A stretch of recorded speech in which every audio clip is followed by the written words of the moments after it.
पिछले सप्ताह हम लोगों ने एक न्यू फंड ऑफर के बारे में डिस्कशन किया था और न्यू फंड ऑफर क्या था तो निप्पॉन इंडिया का ताइवान इक्विटी फंड जिसमें हम लोगों ने निप्पॉन के प्रोडक्ट हेड राजेश जयरमन जी से डिटेल डिस्कशन की थी। मगर उसी फंड से रिलेटेड कई सारे क्वेरीज इस बीच में दर्शकों की तरफ से आए हैं, तो मैं चाहूँगा कि आज उस पर कुछ और डिस्कशन मैं करूं आप लोगों के साथ। को आगे देखने से पहले काइंडली सब्सक्राइब करें। अगर आपने सब्सक्राइब किया हुआ है तो thank you very much. Bell icon भी जरूर दबाएं ताकि तमाम नोटिफिकेशन हर वीक में जो 3-4 वीडियो डाली जाती है नई, उसके बारे में आपको जानकारी मिल सके। Thank you very much. नमस्कार, आज फिर कुछ नए डिस्कशन, कुछ नई टॉपिक के साथ आपके साथ जुड़ा हूं और आज का डिस्कशन इनफैक्ट एक्सटेंशन है जो पिछले सप्ताह हम लोगों ने निप्पॉन इंडिया के ताइवान इक्विटी फंड को लेके किया था, जिसपे हम लोगों ने डिटेल चर्चा की थी कि ताइवान इक्विटी फंड किस तरह से काम करेगा, क्या व्यू है और किस तरह से के इन्वेस्टर्स को इसमें जाना चाहिए। और उस दिन हम लोगों ने राजेश जयरमन जी जो कि प्रोडक्ट हेड हैं निप्पॉन इंडिया के, उनसे डिटेल डिस्कशन भी की थी। मगर फिर भी आप लोगों की तरफ से कई प्रश्न आए हैं, तो मैं आज चाहूँगा कि उन प्रश्नों से रिलेटेड कुछ और जानकारी आप लोग के सामने रखूं। जो एक चीज़ सामने बार बार आ रही है और सभी लोगों के कंसर्न और सचमुच एक महत्वपूर्ण कंसर्न है कि जिस तरह से चाइना और ताइवान का रिलेशन रहा है या जिस तरह से चाइना लगातार एक पोस्चर ले रहा है, तो कहीं क्या एक बड़ी लड़ाई की तरफ तो नहीं चली जाएगी, चाइना कहीं ताइवान पे अटैक तो नहीं कर देगा। तो ये एक कंसर्न काफ़ी भारी कंसर्न है जिसको लेके मन में लोगों के डर है और इसलिए मैंने उस इंटरव्यू में भी राजेश जयरमन जी से भी ये प्रश्न किया था, तो जिसमें उन्होंने कहा था कि निश्चित रूप से पॉलिटिकल सिचुएशंस को देखने के बावजूद भी जो उनकी व्यू थी वो क्लियर थी कि इस तरह की सिचुएशन ताइवान और चाइना का जो रिलेशनशिप है, चाइना जिस तरह से ताइवान को भी हड़पने की कोशिश कर रहा है और पिछले तकरीबन कई वर्षों से ये कहानी जारी है और आगे भी इस तरह से पॉलिटिकल पोस्चर्स वो लेता रहेगा, मगर इसकी संभावना कम है कि फुल फ्लेजेड वार में वो जाए। क्यों कि ताइवान के साथ, ताइवान के पीछे दुनिया की तमाम दूसरी बड़ी शक्तियां जोरदार तरीके से खड़ी है। क्योंकि जैसा कि हम लोगों ने इसमें डिस्कशन भी किया था कि ताइवान सेमीकंडक्टर के मामले में वो दुनिया के तमाम देशों को सप्लाई करती है, चाहे यूएस हो, चाहे इंडिया हो, चाहे बाकी और बड़ी कंट्रियाँ हों। जापान और कोरिया का भी बहुत ज़्यादा डिपेंडेंस ताइवान को के ऊपर है और जापान कोरिया भी नहीं चाहेगा कि उसके पड़ोस में चाइना कोई बड़ा इस तरह से पॉलिटिकल कदम उठाए। ऑफ कोर्स ये पोस्चरिंग चलती रहेगी, मगर इसकी संभावना कम दिख रही है कि फुल फ्लेजेड वार में जाए। तो अगर फुल फ्लेजेड वार में नहीं जाती है, क्योंकि चाइना खुद भी डिपेंडेंट है ताइवान पे बहुत हद तक, सेमीकंडक्टर के लिए भी और बाकी कई सारे इंडस्ट्रीज़ के लिए ताइवान से उनको मदद मिलती आ रही है, जिसको वो डिस्टर्ब करना नहीं चाहेंगे क्योंकि चाइना इटसेल्फ भी बहुत ही कंफर्टेबल सिचुएशन में नहीं है।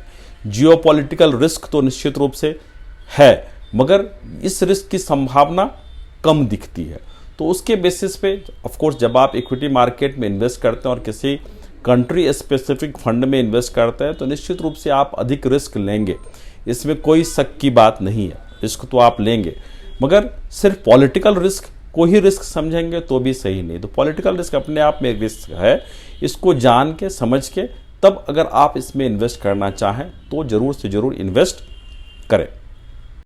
एक और प्रश्न बार बार आ रहा है सेमीकंडक्टर को लेके, आप लोगों के बहुत सारे लोगों के बड़े अच्छे सुझाव भी आए हैं। आप लोगों में से कई दर्शकों ने सेमीकंडक्टर को लेके जो ताइवान की करंट स्थिति है जिसके लिए काफ़ी पॉजिटिव भी है, तो निश्चित रूप से यही वजह है सबसे बड़ी पॉजिटिविटी की कि ताइवान चूँकि अभी भी दुनिया के 52% सेमीकंडक्टर्स को सप्लाई करता है। ये तो हुआ इन जनरल टर्म्स में। अगर स्पेशलाइज देखें, जो माइक्रो चिप्स की बात करते हैं, तो उसमें तो उसकी लीडरशिप और अधिक है और बेहतर शेयर्स उसके पास हैं जिसके रूप में वो सप्लाई करता है। कह सकते हैं एक अर्थों में कि सेमीकंडक्टर जिसके बगैर टेक्नोलॉजी की दुनिया अधूरी है, वो बहुत हद तक ताइवान के पास है। तो निश्चित रूप से एक संभावना जरूर दिखती है कि सेमीकंडक्टर का सप्लाई कोई दूसरी कंट्री उससे छीन लेगा, उसके शेयर्स ले लेगा, उसमें बहुत वक्त लगेगा।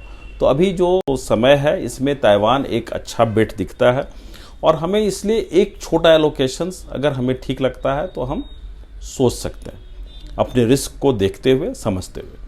अब बात आती है ताइवान में जब इस फंड की बात होगी तो उस फंड का किस तरह से निर्माण होगा। तो राजेश जयरामन जी ने कहा भी था उस दिन कि ये एक डाइवर्सिफाइड पोर्टफोलियो होगा।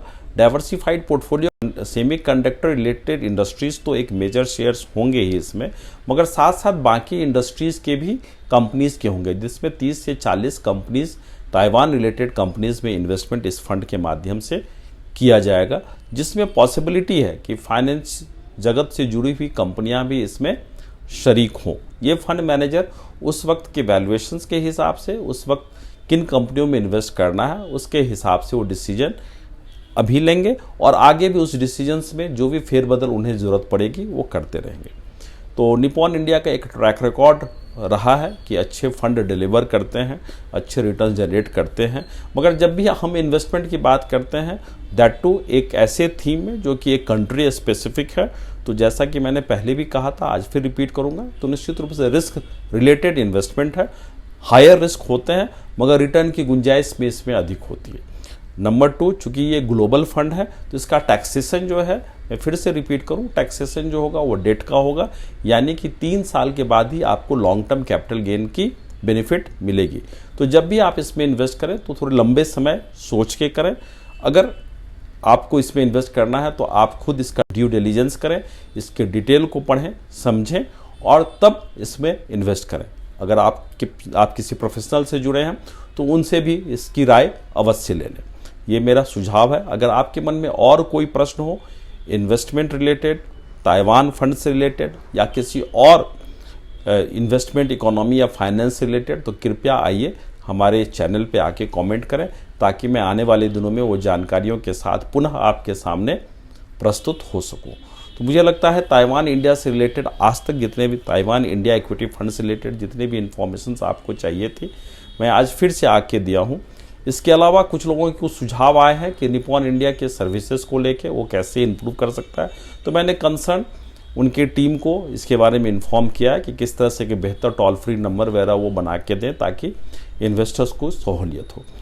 आगे भी हम जुड़े रहेंगे आपसे और लगातार डिस्कशन करते रहेंगे अलग अलग इन्वेस्टमेंट, अलग अलग प्रोडक्ट्स, अलग अलग सिचुएशंस में। Thank you very much. नमस्कार। Fund investments are subject to market risks. Read all scheme related documents carefully.